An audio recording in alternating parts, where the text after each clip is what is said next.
আসসালামু আলাইকুম। পিক্সেল 6 2025 সালে এই ফোনটি কিনা কি এখনো ঠিক হবে কিনা, আর 2025 সালে এই ফোনটি এখনো কেমন চলছে, কেমন রাজত্ব করছে, এর প্রাইস অনুযায়ী তা বিস্তারিত আলোচনা করব। ফোনটার যে গ্লাস, ব্যাক সাইডে glass body, AMOLED display, 6.4 inch AMOLED display এবং গুগলের নিজস্ব টেনসর প্রসেসর ইউজ করা, যার জন্য এতে দুর্দান্ত গেমস প্রসেসিং, কোডিং সব কিছুই দুর্দান্তভাবে করা যায়। আর এর স্মুথ ডিসপ্লে, 90 হার্জের রিফ্রেশ, স্মুথ সব কিছু একদম সুপার ফাস্ট কাজ করবে। এবং এর ফাস্ট চার্জিংয়ের কারণে দ্রুত ফোনটি চার্জ হয়।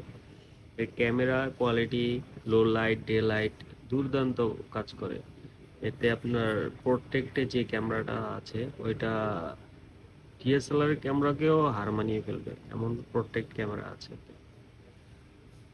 ফোনটি যারা নিতে চান তারা আমাদের সাথে যোগাযোগ করতে পারেন টেক টাইটান বিডি। আসসালামু আলাইকুম।